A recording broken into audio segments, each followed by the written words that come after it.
اعوذ باللہ من الشیطان الرجیم بسم اللہ الرحمن الرحیم وآتوا الیتامی اور دے دو تم یتیموں کو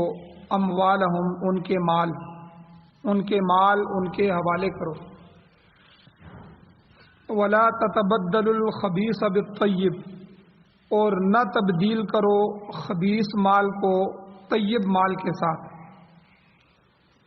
ولا تأکلوا اموالہم اور تیسرا حکم اللہ نے دیا کہ نہ کھاؤ ان یتیموں کے مالوں کو الی اموالکم اپنے مالوں کے ساتھ ملا کر انہ کان حوبا کبیرا بے شک ایسا کرنا یہ بہت بڑا گناہ ہے، گناہ کبیرہ ہے۔ سورۃ النساء کی آیت نمبر 2 آپ کے سامنے تلاوت ہوئی ہے، آپ نے ترجمہ بھی سماعت فرمایا۔ اس آیت کا درس کا پہلا حصہ کل گزر چکا ہے، جس کا خلاصہ یہ ہے کہ اللہ تعالیٰ نے حقوق کی تفصیل جب بیان کرنی شروع کی تو حقوق کے سلسلے میں انسانیت کا جو سب سے کمزور طبقہ ہے، عورت اور یتیم، اللہ تعالیٰ نے ان دونوں کے حقوق کو بیان فرمایا اور یتیم کے حقوق کو اللہ نے پہلے بیان فرمایا۔ تو یہاں سے یتیموں کے حقوق ہیں اور پھر آگے 10 آیتوں تک یتیموں کے حقوق چل رہے ہیں۔ اور عرب معاشرے میں حضور علیہ الصلاۃ والسلام کے زمانے میں جب نزول قرآن کا زمانہ تھا، قرآن نازل ہو رہا تھا، تو ان دونوں طبقوں کے ساتھ بڑی زیادتی ہوتی تھی، عورت اور یتیم۔ عورت کو گھر کی لونڈی سمجھا جاتا ہے اور عورت کو وراثت کا حقدار نہیں سمجھا جاتا تھا، جیسا کہ آج کل بہت سے ظالم اور جابر قسم کے لوگ ہیں جو اپنی والدہ کو حصہ نہیں دیتے، بہنوں کو حصہ نہیں دیتے اور وہ اپنے والدین کی وراثت پر اپنا حق سمجھتے ہیں، حالانکہ اللہ تعالیٰ نے ان کے حقوق بنائے۔ تو اس زمانے میں تو بالکل ہر گھر کی یہ کہانی تھی کہ عرب معاشرے میں عورت کو تو بالکل اس کا سمجھا ہی نہیں جاتا تھا کہ وہ وراثت کی بھی حقدار ہو سکتی ہے، اس کو وراثت بھی دی جا سکتی ہے۔ اور دوسرا طبقہ جو تھا وہ یتیموں کا تھا، چونکہ یتیم کہتے ہی اسے ہیں جو بلوغت سے پہلے جس کا والد فوت ہو جائے اور وہ بچہ ابھی بالغ بھی نہ ہوا، تو ایسے کمزور اور یتیم بچوں کا مال جو ان کے سرپرست ہوتے تھے، چاہے وہ سرپرست بڑا بھائی ہو یا تایا ہو یا چچا ہو یا دادا ہو یا کوئی بھی بڑا جو ہے جو ان کو سنبھالنے والے ہوتے تھے، وہ ان کا مال جو ہے وہ ہڑپ کر جاتے تھے، اس پر قبضہ کر لیتے تھے اور وہ یتیم بیچارے در در کی ٹھوکریں کھانے کے لیے مجبور ہو جاتے تھے۔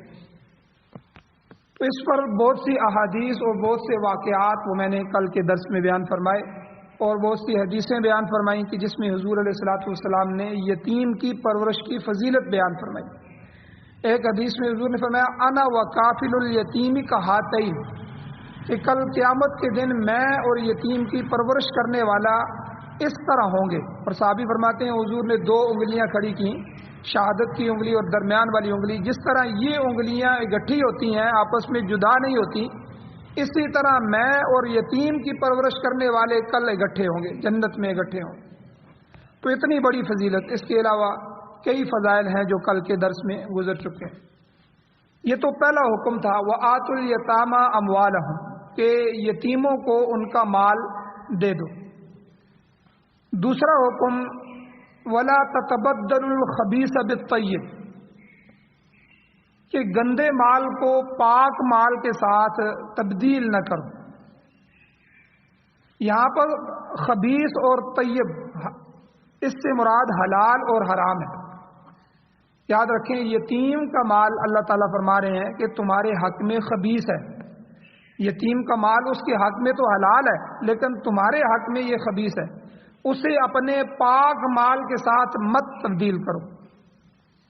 یتیم کا مال اپنے مال میں ملا کر کھانے کی کوشش نہ کرو، اگر ایسا کرو گے تو تمہارے پاک مال بھی خباثت کے ساتھ مل جائیں گے، ان میں ملاوٹ ہو جائے گی۔ سورہ بقرہ میں اللہ تعالیٰ نے عام قانون بیان فرمایا. یہاں تو یتیموں کے متعلق ہے. عام قانون اللہ نے بیان فرمایا لا تأکلوا اموالکم بینکم بالباطل. اے لوگو آپس میں ایک دوسرے کا مال باطل طریقے سے نہ کھاؤ, ناجائز طریقے سے نہ کھاؤ. اب شریعت کی نظر میں ہر وہ طریقہ جو ناجائز ہے وہ باطل ہے. یہاں اللہ نے ایک قانون بیان فرما دیا کہ لا تأکلوا, اے لوگوں نہ تم کھاؤ اموالکم اپنے مالوں کو بینکم آپس میں ایک دوسرے کے درمیان بالباطل, باطل طریقے سے. اب سود یہ باطل ہے, جوئے کی کوئی بھی قسم ہو وہ باطل ہے, سٹا, اور اسی طرح دھوکے کی جتنی بھی صورتیں بازار میں ہیں وہ سب باطل ہیں. تو یہ جتنی بھی شریعت کی نظر میں جو چیزیں غبن ہے, سود ہے, فریب ہے, دھوکہ ہے, اور اسی طرح جوا ہے, یہ ساری کی سارے حرام ہیں اور یہ اللہ کی نظر میں باطل. تو اس لیے سورہ بقرہ میں تو عام قانون اللہ نے بیان فرمایا کہ تم سب لوگ آپس میں ایک دوسرے کا مال ناجائز طریقے سے مت کھاؤ. بلکہ حدیث میں حضور نے فرمایا, آپ اندازہ لگائیں کتنی باریک حدیث ہے. حضور نے فرمایا لا یحل لامرئ مسلم ان یأکل مال اخیہ الا بطیب نفسہ. کسی مسلمان کے لیے حلال نہیں ہے کہ وہ کسی دوسرے مسلمان کا مال ناجائز طریقے سے کھائے سوائے خوشی اور رضا کے. الا بطیب نفسہ, اس کے نفس کی خوشی سے اگر وہ تمہیں کوئی دے, کوئی ہدیہ دے دے, کوئی چیز دے دے, وہ آپ کے سامنے لے آئے تو وہ آپ کے لیے جائز ہے. ورنہ کسی مسلمان کا مال اس کے طیب نفس کے بغیر بھی جائز نہیں. یہاں پر علماء یہ بات بھی لکھتے ہیں کہ مثلا آپ کسی کے گھر مہمان گئے, وہ آپ کا دوست ہے, اب اس کے گھر میں پڑی ہوئی کوئی چیز آپ کو پسند آ گئی. اب آپ نے اس سے مانگی تو نہیں, لیکن آپ اسے جو ہے اشارتاً پوچھتے ہیں یہ تو بہت اچھی چیز ہے, بہت ہے, کاش یہ میرے پاس بھی ہوتی. اب گویا کہ آپ ان جملوں سے اس کو مجبور کر رہے ہیں, یا آپ اس سے مانگ لیتے ہیں کہ بھائی یہ چیز مجھے دے دو. اب آپ مہمان ہیں, وہ آپ کا میزبان ہے, وہ نہ بھی نہیں کر سکتا, اس کو اپنی بے عزتی سمجھتا ہے. اب وہ چیز آپ کو اٹھا کے دے دیتا ہے, ٹھیک ہے یہ آپ رکھ لیں. اب اس نے خود دی ہے لیکن اس میں طیب نفس شامل نہیں, اس کے نفس کی رضا شامل نہیں. تو حضور نے فرمایا کہ کسی مسلمان کی طیب نفس کے بغیر بھی, اسی لیے علماء نے لکھا ہے کہ جب مساجد کے لیے, مدارس کے لیے یا کسی رفائی کاموں کے لیے جب کوئی چندہ کیا جائے کسی سے, تو کسی دوسرے آدمی پر دباؤ نہ ڈالا جائے کہ مجمع میں آ کے اس پر زبردستی نام لے کے اس سے چندہ لیا جائے, یا کسی بڑی شخصیت کو اس کے گھر میں لے جایا جائے کہ چلو یار یہ اس سے مجبور ہو کر ہمیں چندہ دے دے گا. تو وہ دے تو دے گا کہ یار اتنا بڑا آدمی میرے گھر میں آیا ہے, میں نے اب نہ دوں گا تو بے عزتی ہوتی ہے, لیکن اس کے طیب نفس شامل نہیں, اس کے نفس کی رضا شامل نہیں. تو حضور نے یہاں اس کو بھی ناجائز کہا ہے کہ لا یحل لامرئ مسلم, کہ نہیں حلال ہے کسی مسلمان مرد کے لیے ان یأکل, یہ کہ وہ کھائے, مال اخیہ, اپنے کسی مسلمان بھائی کا مال, الا بطیب نفسہ, مگر اس کی خوشی اور رضا کے ساتھ, اس کے نفس کی رضا کے ساتھ, اس کے دل میں بھی خوشی ہونی چاہیے, وہ دل سے خود آ کے ہدیہ دے تب جائز ہے, ورنہ مجبور کر کے کسی سے لینا چاہے وہ خود دے رہا ہو یہ بھی جائز نہیں. تو اب جب یہ جائز نہیں ہے تو پھر چوری کا مال کہاں جائز ہوگا, دھوکے سے کمایا ہوا مال کہاں سے جائز ہوگا, فریب اور جوئے کا مال اور سود والا مال جو ہے وہ کہاں سے حلال ہوگا, یہ سارے حرام ہیں. تو اس سے بھی بچو. تو یہاں گویا کہ یتیم کے بارے میں اللہ نے دوسرا حکم دیا, وَلَا تَتَبَدَّلُ الْخَبِيثَ بِالطَّيِّبِ, کہ خبیث کو طیب مال کے ساتھ نہ ملاؤ. یعنی آپ کی تنخواہ حلال کی ہے, آپ تنخواہ لے کے آتے ہیں اور ساتھ یتیم کی بھی پرورش کر رہے ہیں, اب یتیم کا مال کا حصہ بھی اپنے ساتھ ملا لیتے ہیں, تو اپنی پاکیزہ تنخواہ کو بھی حرام کر دیتے ہیں. تو اللہ نے یہ فرمایا کہ اپنے طیب مال کے ساتھ جو ہے حرام کی ملاوٹ نہ کرو. یتیم کا جو حصہ ہے وہ اسی کے لیے رکھو, اور جب وہ بالغ ہو جائے تو اس کے حوالے کر دو. اب حرمت کے اندر حکمت کیا ہے, اس بات کا یقین ہونا چاہیے کہ جو چیز اللہ تعالیٰ نے انسان کے لیے حرام قرار دی ہے وہ لازماً ہمارے حق میں مضر ہے. یہ ہمیں یقین ہونا چاہیے کہ جس چیز کو اللہ نے حرام کرایا ہے، شریعت کی نظر میں جو حرام ہے وہ ہمارے لیے نقصان دہ ہے، اس لیے اللہ نے حرام کی ہے، چاہے ہمیں اس کا نقصان نہ سمجھ آ رہا۔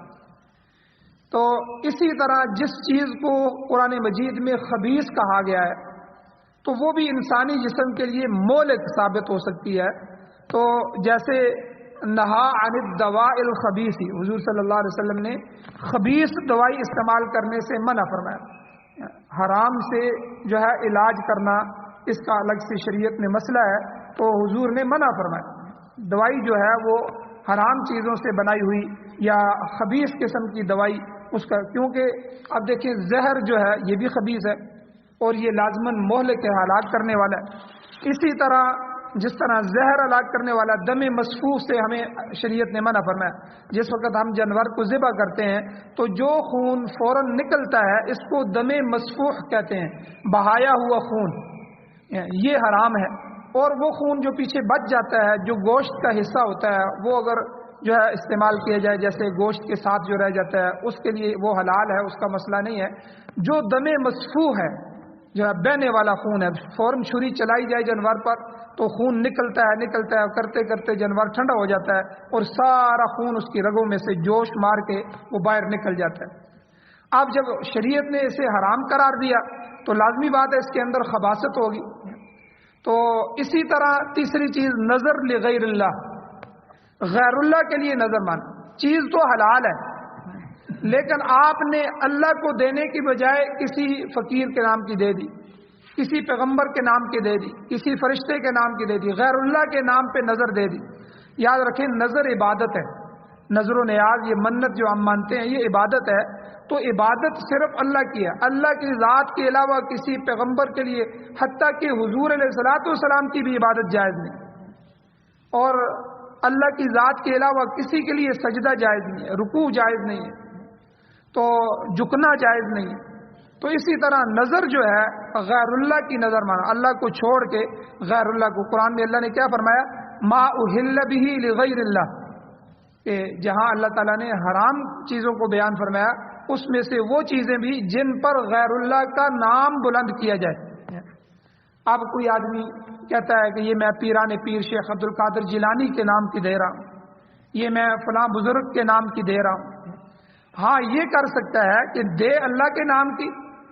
یہ میں اللہ کے نام کے اوپر دے رہا ہوں، اللہ کے نام کے لیے صدقہ کر رہا ہوں، اس کا ایصال ثواب ان بزرگوں کو پہنچائے اور تب وہ جائز ہو جائے گا۔ لیکن اگر کوئی انہی کے نام کی دیتا ہے غیر اللہ کے نام کی تو یہ حرام ہو جاتی ہے۔ تو اس میں اللہ تعالیٰ نے جو نظر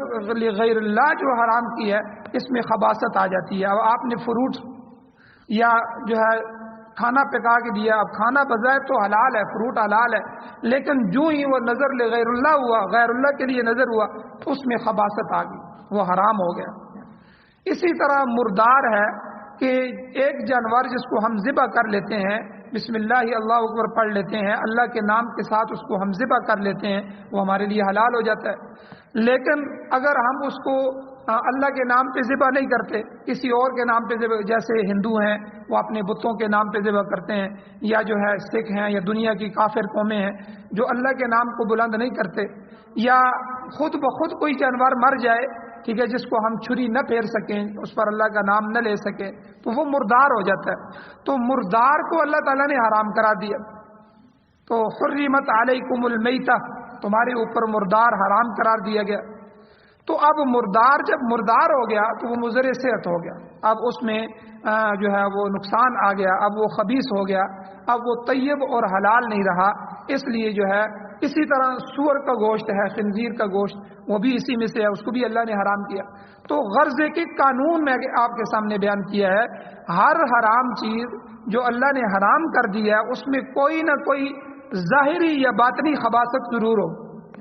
جس کی بنا پر وہ چیز ممنوع قرار دی گئی ہے۔ تو اسی طرح چوری کی چیز، جوئے کی چیز، رشوت کی چیز جو ہے، رشوت جو لی جائے یا غبن کیا جائے، کسی کا مال غصب کر لیا جائے، اور یا جو ہے اسی طرح سود کا مال ہے، یہ سارے کے سارے بظاہر تو ویسے ہی ہے جیسے مال حلال ہوتا ہے، مگر خبیث ہونے کی بنا پر ناپاک ہے، اور اس کے استعمال سے انسان میں نجاست پیدا ہو جائے گی جو جسمانی اور روحانی ہر دونوں لحاظ سے انسان کے لیے مضر ہے۔ اور یہ دوسری چیز اللہ تعالیٰ نے فرمایا کہ وَلَا تَتَبَدَّلُ الْخَبِيثَ بِالطَّيِّبِ، اور تیسری چیز اللہ نے فرمایا وَلَا تَأْكُلُوا أَمْوَالَهُمْ إِلَىٰ أَمْوَالِكُمْ، ان کے مالوں کو اپنے مالوں کے ساتھ مت ملاؤ۔ مقصد یہ ہے کہ اگر تم یتیم کے مال کو اپنے مال کے ساتھ اس لیے ملاتے ہو تاکہ مشترکہ کھانے میں یتیم کا حصہ نسبتاً کم آئے گا اور اس طرح اس کا مال محفوظ رہے گا، پھر تو ٹھیک ہے۔ مثلا آپ کے گھر میں 6-7 افراد ہیں اور آپ 2 یتیموں کی پرورش کر رہے ہیں، ان کا مال بھی موجود ہے۔ اب جو کھانا آپ کے گھر میں پک رہا ہے، آپ اگر 200 روپے کا وہ کھانا ہے تو اس میں اگر آپ یتیم کا 10, 20, 30 روپے شامل کر لیتے ہیں کہ بھائی چلو ان کا جو ہے مال محفوظ رہے گا، پھر تو ٹھیک ہے۔ ہاں اگر یتیم کا مال آپ اس طرح ملاتے ہیں کہ 100-150 روپے اس کا ملا لیا اور 50-60-70 روپے اپنے ملا لیے اور کہا جی ہم اس کو ملا کے کھلا رہے ہیں، یہ شریعت کے نظر میں جائز نہیں۔ یعنی مشترکہ کھانے میں اگر اس لیے ملاتے ہیں کہ یتیم کا حصہ نسبتاً کم آئے اور اس کا مال محفوظ رہے، پھر تو اس نیت سے اور اس عمل سے درست ہے۔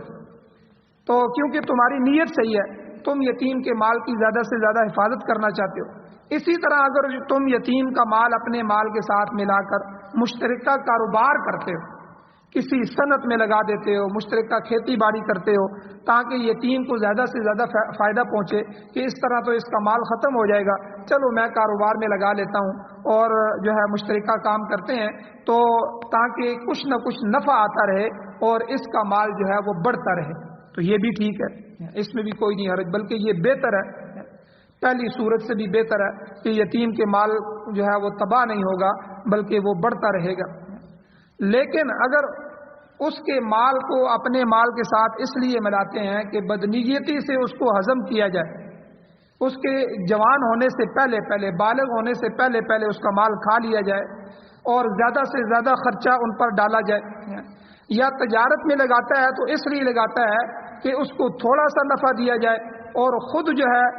جو حصہ رسدی ہے اس سے زیادہ لے لیا جائے، تو یہ اشتراک بھی شریعت کی نظر میں یتیم کا جائز نہیں ہوگا۔ اسی کے متعلق اللہ نے اس تیسرے جز میں فرمایا لا تأکلوا اموالہم الی اموالکم، کہ بدنیتی سے ان کا مال اپنے مال کے ساتھ ملا کر کھانے کی کوشش نہ کرو۔ باقی اللہ جانتا ہے کون مفسد ہے، کون مصلح ہے، کون فساد کی نیت رکھتا ہے اور کون اصلاح کی نیت رکھتا ہے۔ سورہ بقرہ میں اللہ تعالیٰ نے اس کے متعلق فرما دیا کہ اگر تم یتیموں کو اپنے ساتھ ملا لو تو یہ تمہارے لیے بہتر ہے، بشرطے کہ نیت نیک ہو۔ اللہ سورہ بقرہ میں فرماتے ہیں واللہ یعلم المفسد من المصلح، اللہ مصلح کو اصلاح کرنے والے کو فساد کرنے والے میں سے جانتے ہیں۔ یعنی دنیا والوں کو ہو سکتا ہے شاید آپ دھوکہ دے دیں، میں دھوکہ دے دوں کہ بھائی ہم یتیم کی پرورش کر رہے ہیں، یتیم کو اتنا عرصہ ہو گیا ہم پال رہے ہیں، ٹھیک ہے، اندر کھاتے سے ہم اس کا مال ہضم کر رہے ہیں، تو لیکن دنیا کی نظر سے ہم بچ سکتے ہیں لیکن اللہ کی نظر سے نہیں بچ سکتے۔ تو اللہ نے یہ بھی بتا دیا واللہ یعلم المفسد من المصلح، اللہ تعالیٰ نیتوں کو جاننے والا ہے، کون کس نیت کے ساتھ یتیم کا مال استعمال کر رہا ہے یا اس کو بڑھا رہا ہے۔ آخر میں اللہ تعالیٰ نے فرمایا انہ کان حوبا کبیرہ، اگر ناجائز طریقے سے یتیموں کا مال کھاؤ گے، یہ جتنی صورتیں میں نے بیان کی ہیں بدنیتی کے ساتھ، اللہ نے فرمایا یہ بہت بڑا گناہ ہے۔ لفظ حوب جو ہے یہ حوب اور حوب یہ دونوں گناہ کے معنی میں آتے ہیں اور یہ الفاظ ظلم کے معنی میں آتے ہیں، یعنی یہ بہت بڑا گناہ ہوگا، یا اس کا دوسرا معنی یہ بہت بڑا اللہ کی نظر میں ظلم ہے۔ تو اور اسی طرح دعا میں بھی اس قسم کے الفاظ آتے ہیں اللہم اقبل توبتی واغفر حوبتی، حضور یہ دعا فرمایا کرتے اے اللہ میری توبہ قبول فرما اور میرے گناہ معاف فرما۔ اور اسی طرح ایک واقعہ صحابہ کا آتا ہے، حضرت ابو ایوب انصاری رضی اللہ تعالیٰ عنہ نے اپنی بیوی کو طلاق دینے کا ارادہ کیا اور اس کا تذکرہ حضور علیہ الصلوۃ والسلام کے سامنے فرمایا، تو آپ علیہ الصلوۃ والسلام نے فرمایا ان طلاق ام ایوب لحوب ام ایوب، یعنی ام ایوب کو طلاق دینا، ایوب جو ہے یہ ان کے بیٹے تھے تو انہی کے نام سے ابو ایوب انصاری وہ ابو مشہور تھے اور یہ ام ایوب ماں مشہور تھی. تو حضور نے فرمایا ام ایوب کو طلاق دینا بڑے ہی گناہ کی بات ہے. تو یہاں حضور نے بھی خوب کا لفظ استعمال کیا یا ظلم کی بات. چنانچہ حضرت ابو ایوب انصاری رضی اللہ تعالیٰ نے اپنا ارادہ چھوڑ دیا, پھر ان کو طلاق نہیں دی. اور اسی طرح یہاں بھی فرمایا کہ یتیموں کے مال کو بدنیتی سے کھانا بہت بڑا گناہ ہے, تمہارے لیے یہ خبیث مال ہے اور قطعی حرام ہے. یتیموں کی مال کی حفاظت کا قانون اللہ تعالیٰ نے یہاں بیان فرمایا. اور اس کو بیان کرنے کے بعد اگلی آیت میں یتیم لڑکیوں کے نکاح کا تذکرہ آ رہا ہے, اور 10 آیتوں تک تقریباً یہ مسائل آگے جائیں گے. اللہ تعالیٰ سے دعا ہے اللہ ہمیں عمل کی توفیق عطا فرمائے. آمین. الحمدللہ رب العالمین والعاقبۃ للمتقین والصلاة والسلام علی رسولہ النبی الامی الکریم. ربنا ظلمنا انفسنا وان لم تغفر لنا وترحمنا لنکونن من الخاسرین. یا اللہ ہماری کمیوں کوتاہیوں کو معاف فرمائیے, درگزر فرمائیے, صغیرہ کبیرہ گناہوں کو معاف فرمائیے.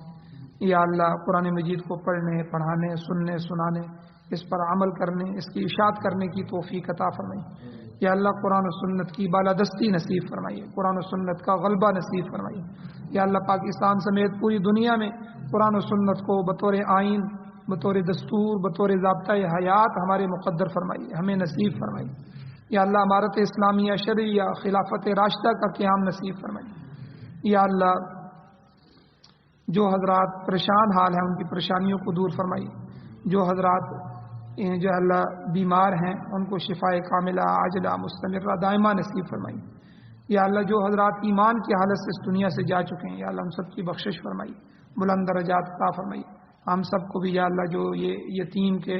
متعلق احکامات ہیں ان پر عمل کرنے کی توفیق عطا فرمائیے. یا اللہ ہر قسم کے حرام مال سے بچنے کی توفیق عطا فرمائیے. صلی اللہ تعالی علی خیر خلقہ محمد و آلہ و صحبہ اجمعین برحمتک یا ارحم الراحمین.